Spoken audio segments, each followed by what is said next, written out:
Godavari delta అనేది ఆంధ్రప్రదేశ్ రాష్ట్రానికి చాలా ప్రాధాన్యత. ఎందుకంటే ఇవాళ ఈ రాష్ట్రానికి ఒక ధాన్యాగారం, ఒక అన్నపూర్ణ అని అంటే అది ఉభయ గోదావరి జిల్లాలు. దగ్గర దగ్గర 10,13,161 ఎకరాలకు తాగునీరు అందించేటువంటిది గోదావరి డెల్టా. అయితే ఈ గోదావరి డెల్టాకు సంబంధించి నీటిపారుదల వ్యవస్థ సమర్థవంతంగా నిర్వహించాలంటే ఖచ్చితంగా ప్రతి ఏడాది కూడా రబీ తర్వాత మెయింటెనెన్స్ అనేది, అంటే కాలువలు మూసివేత తర్వాత పనులు చేయడం అనేది అత్యంత ముఖ్యమైనటువంటిది. నిర్వహణ అనేది మీకు కూడా తెలుసు అధ్యక్ష. దురదృష్టం ఏంటంటే గత 5 సంవత్సరాల పరిపాలనలో ఈ యొక్క మెయింటెనెన్స్ నిర్వహణ అనేది గాలి కొదిడేయడం వల్ల, మరి యొక్క పరిపాలన అనేది విధ్వంసానికి గురవడం వల్ల వచ్చిన నష్టం ఏంటో ఇప్పుడే మీరు చెప్పారు. ఉదాహరణకి మీ నియోజకవర్గం ఏదైతే మనం అధికారంలోకి వచ్చిన తర్వాత చూస్తే మరి నీళ్లు ఇచ్చినా కూడా ఆఖరి ఎకరానికి వెళ్ళేటువంటి పరిస్థితి లేనిటువంటి స్థితిలో మీరు కూడా మీ ఉండి నియోజకవర్గంలో మీరు కూడా దాతల సహకారంతో, రైతుల సహకారంతో ఆ రోడ్స్, ఆ డ్రైన్స్, కాలువలు ఏవైతే ఉన్నాయో ఆ వీడ్ రిమూవల్ అన్ని కూడా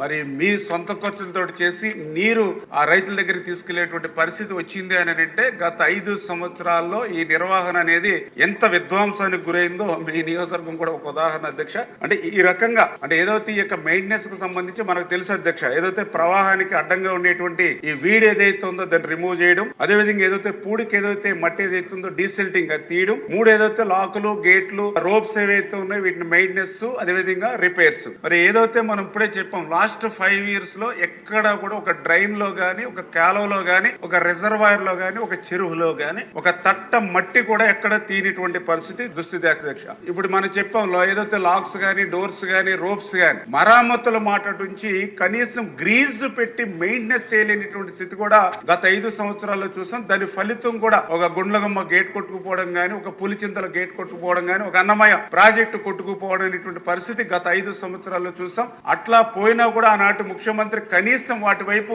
కన్నెత్తి చూడనటువంటి పరిస్థితి కూడా గత పాలనలో చూసాం. కానీ ఈ రోజు చంద్రబాబు నాయుడు గారు మొన్న మీరు చూసారు, ఏదైతే తుంగభద్రకు సంబంధించినటువంటి గేటు కొట్టుకుపోతే తెల్లవారు ముందే మరి ఏదైతే కన్నం నాయుడు గారు పొరుగు రాష్ట్రంలో ఉన్నా కూడా ఆయన వెంటనే ఆ తుంగభద్రకు పంపించి ఏదైతే వాటర్ ప్రవాహం ఉండగానే మన దేశ చరిత్రలోనే మొదటిసారిగా మరి ఆ గేట్ ని బిగించి ఆ తుంగభద్ర మరి ఏదైతే ఆ నీటిని కాపాడినటువంటి పరిస్థితి అధ్యక్ష. అంటే గత ప్రభుత్వానికి ఈ ప్రభుత్వానికి ఉన్నటువంటి తేడాకు అదే ఒక ఉదాహరణ అనే విషయాన్ని కూడా సందర్భంగా తెలియజేసుకుంటూ ఉన్న అధ్యక్ష.